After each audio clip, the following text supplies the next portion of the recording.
OP of this story has repressed years of childhood trauma from her stepmother. Well, they tried to reunite years later, and all those memories came flooding back. You will not believe how insane this story gets. Make sure you stick to the end to see what the stepmother had up her sleeve. My dad and stepmom have been together since I was age 3, so 33 years. My childhood was a disaster zone. I've lost large chunks of time where it's been a big old blank area. I thought it was maybe because I had to take some Benadryl as a kid because my allergies were so bad that I didn't remember much. Now, I think the memory loss is mostly trauma-related. Dark, murky memories would come up, but I had no real timeline of my childhood. My mom was married many times, and we moved a lot, and she had a baby, and then another baby, and then 2 more babies. I can sometimes piece together a home we lived in, or what school I went to, but it's all a blur. I was both my parents' first child and the baby of teenage marriage. There was alcoholism and drug use and, well, chaos. Some things have always stood out, like the time a stepdad put a gun to my mom's head, or my sister being born, or times when we had to move out fast and we were told to start throwing the things we wanted into garbage bags and put them in the car. My mom and I were very close, and I was kind of her co-pilot through all the crap. Crazy as our life was, I loved the hell out of her, and she died 2 years ago from cancer. All in all, I've had a kind of hero through it, my dad. About a year ago, my dad, stepmom, and I were sitting outside around a backyard fire, having drinks and a real talk. He said something that surprised me, which was that I've lived with them as a kid for a period of 5 years. Well, this was news to me. I'd not remembered living with them for that long at all. In my head, it was maybe 6 months top. My dad was hurt. I did not remember living with them. During that time, my stepmom apologized for being so mean to me during my childhood. I shrugged it off and joked, "Well, I guess it's water under the bridge since I don't remember." She said no, I was really mean. And I said, "It's okay. It's all come around and we're good now." Well, fast forward to 2 days ago, over the weekend, the man I love got down on his knees and asked me to marry him. Magical moment, and we've been very happy. In fact, it's the first relationship I've ever felt safe in. But it takes work and effort for me to trust. I tell my dad and stepmom the news and watch the whole thing turn and capsize. My dad makes a comment about how I had to beat my sister to a ring. My sister is their daughter, which is my half-sister, and is in a serious relationship that's leading to marriage soon. I'm struck. I don't feel competitive with my sister, and she and I have always celebrated each other's victories. Then, my stepmom asks about where and when, and I tell her it might be a year out.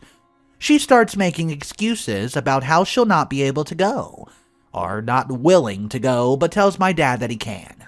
I hear this and know my dad will never take a trip without her, and start to panic that he'll not come. The comments pile and mount on top of each other until my whole body is trembling. Although I've been sober for over a year, suddenly I want nothing more than to drink. But I do not drink and say everything's fine when asked and try to leave on a good note to make sense of my feelings in private. Something that needs to be explained is that there has always been a strain with my stepmom and me. I try hard to do things right, but I'm scared of her and always have been. As an adult woman, she still scares me. She's incredibly controlling, powerful, dominating, and it's hard. My tactic in avoiding being a target of her passive-aggressive behavior and anger is just to be super nice. Nice all the time. Smile, swallow, repeat. Well, when I come home from the engagement announcement, it was like the floodgates opened. One memory cascades into another, and another, and another. Suddenly, I can recall being 7 and 10 and 12, and all the fear I had in a child in their home. I remember how much she hated me. The name-calling, the scapegoating. You remember sucking back tears and being told not to cry. I remember hearing all the time, "You're fine." I remember the secrets I had to keep about how mean she was. I remember walking down the hallway in our home and being pushed into another room while my dad watched TV, and her whisper screaming that I was a brat and a terrible child and was ruining her marriage, and being told to say nothing to my father. I remember she controlled my sleeping habits. I've always slept on my stomach, but she required that I slept on my side to face my little sister at night, and would come into the room in the middle of the night, catching me on my stomach, waking me up to yell at me and tell me to get back on my side. She controlled the relationship I had with my dad. We could not do anything she was not a part of, or did not supervise or control. I remember being cornered again and again. I was targeted and she was after me, and well, it was relentless. I remember her sisters telling me how sorry they were and that it's not okay for her to be treating me this way. She was a relentless bully. I remember my sister, who is 7 years younger, always trying to protect me and shield me from her mother. I remember being taunted and teased and made fun of. I remember one time she yelled at me out front of our house, and I got so scared I peed my pants and had to run inside and change. I remember our neighbors saying that I was safe in their home, and if I ever made a mistake in their house, they would not tell my stepmom. I remember when I left my dad and stepmom's house to move back with my mom, they took down all my photos from the walls and told me they would be fostering or adopting a kid to fill my place. When I moved back with my mom, life changed and was chaotic in the way that it was my mom, so I think I just forgot all this stuff and kept going. But with this sudden flash of memory, everything now, there's just anger. Layers and layers of anger. Anger that my dad did not stand up for me. Anger about what they knew, but I did not. A huge sense of abandonment. What the heck is this? How can I have forgotten all of this? How does it just sweep from my view? In my head, I rage at her, and the main thing I say is, guess what? Now I remember. I sent them a text, a sheepish way to confront them, but for once I stood up for myself. It was very hard, and my whole body quacked and trembled. They did not respond. The thing is, they've been trying in the past few years. They moved to my state. They want a relationship with me. She did apologize back in the yard that day, and I know my dad loves me and tried in his own way to protect me. I don't think I'll get any sense or accountability from them. But now, it's like this mystery has unlocked inside of me. I always felt unsafe around her, and I never felt like when she was even being nice to me as an adult, like I could trust her. Well, now I know why. I think I'm about to lose this last remaining chunk of parents I had.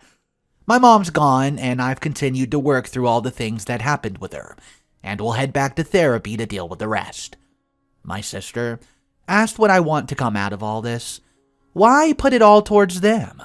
What kind of battles am I setting out to wage? And, well, I really don't know. I did not see this coming, and I'm at a loss. I feel guilty for bringing this up, like I'm going to wreck the family, but I'm also so furious. I want them to have to hear it all from me. I want to ask my dad what he did and did not know. I want her confession. I feel like I can already hear my dad telling me not to be so dramatic, and yet I feel like I'll not be able to stuff this one back in. How can I rehash something that I only now remember? Is it worth it to even try? Or do I just salvage a fake relationship for the sake of having one? I feel bad about feeling sorry for myself.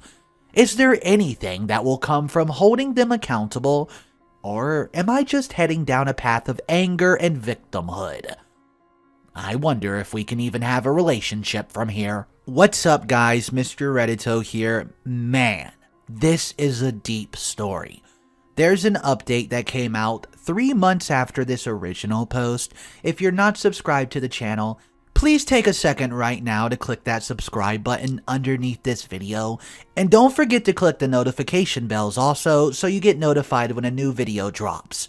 Here's your update 3 months later from the original post. Well, it's been 3 months, and I could not have anticipated the way this one's gone back then. I want to thank everyone who offered real advice and support. I'm very appreciative of having some object voices weighed in.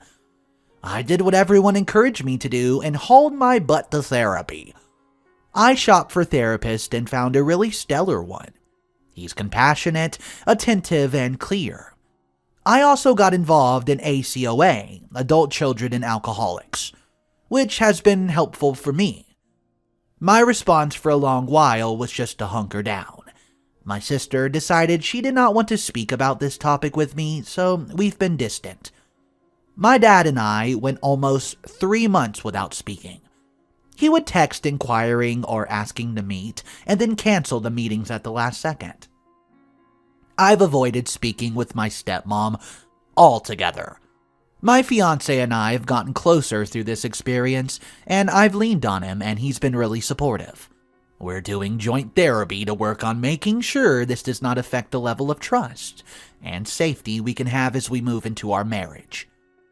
Emotionally, I've not been too well. This experience called a narrative and history into question. The shift that's taken place has been sobering and disheartening. But it also feels like a lot of who I am, and my makeup has kind of been clicked into view. I have that, among many other things, to be grateful for. All this hard stuff has led me to some answers, even if they weren't the ones I wanted. My dad and I finally spoke on Saturday. It went precisely as I could have imagined, probably about as precisely as many of the commenters warned it would go. Honestly, I went back this morning and reread a lot of comments before writing this, and was shocked by how right everyone was. Bottom line, Dad's doubled down on nothing happened. During our call, he said he did not want to talk about any of this, but that went on to say how much I am to blame for the bulk of it. He said he was always felt in the middle of our battles. I truly did not understand this. I've always felt incredibly passive with my stepmom and rarely did anything to defy her. When I questioned this, he said, "You'd always said things like, 'You aren't my mom, don't tell me what to do.' I told him I had no recollection of ever saying those things. He said it was when I was 4. You had it out for her from the very beginning, he says. The call was confounding. He told me that maybe he should have not tried to stay in my life and just done what his dad had done and walked away. He said this might have been better for me, and part of him wishes now that they had just left and started a new family. He said it probably would have been better for everyone if he had done it this way. He made references to me about being like my mother. He said I always liked her more because of all the drama. He said this was just me bringing up some more drama. I stopped trying to explain any bit of myself during the call and went quiet. There was blame, gaslighting, denial, hostility, passive aggression, you name it. The odd thing about all of it was despite him offering no validation of what did happen or is happening now, I feel validated. In my gut, I knew that was the way it would go. At least I know why I didn't ever stand up for myself. There was just never room to. I told him at least this much, that I knew this was his response he would give. Did not expect to hear him say he wished he had just walked away. But there it was. He sees me as the problem child, and my feeling of being the scapegoat here was presented in clear view. Maddening, a little, because, well, I've never even talked back as a kid. All in all, I'm thinking this is one I just let go of and step back entirely. I could not have imagined ever stepping away from family, but it does feel like the sanest thing to do. I'll continue to focus on healing, on therapy, on figuring out this business of trust. Thank you all again. So I'm just glad OP of this story is doing therapy. I do want to read a comment from the original post. It states, I think the most important thing you need to do is step back from your side of the family. It's obvious that they're doubling down on their efforts to cover their arses, especially your father. Saying that it would have been better if he's just abandoned you is the crappiest thing a father could ever say to their children. You just see his true colors now. Just remember that you have a wonderful soon-to-be spouse that loves and supports you. Keep going to therapy. Talking to someone is sometimes the best medicine. I understand that it hurts that you're basically losing your sister and father because of this, but if they refuse to acknowledge what happened, then they aren't really your family, are they? Guys, I didn't really look at it from that perspective, but that was a great comment. Let me know your thoughts on it, drop it down below, and we'll turn our attention to the final story. I told my entitled grandmother it's too late for a grandmother-granddaughter relationship. Guys, if you're not subscribed to the channel, just take a second right now and click that subscribe button underneath this video. It helps me out so much and I appreciate that. Here's story number 2. This happened a year ago. I, 26 at the time in 2021, have only had a living paternal grandmother, 90, growing up. I tried to bond and form any form of emotional connection, but it only caused me to not be related to her by blood. I would get compared to her favorite grandchildren. She would constantly abuse me emotionally, told me constantly that I was the black sheep of the family, and told me that I was not going to succeed in life, which is why I tried to unalive myself, because she motivated them most of the time. The last straw for me was when my older brother died. He was 25, and told my grieving parents that, quote, another filthy soul is out of this world. My brother was an innocent soul that was killed off for only eating in fast food restaurant. Well, I snapped. I looked her in the eyes and I said this.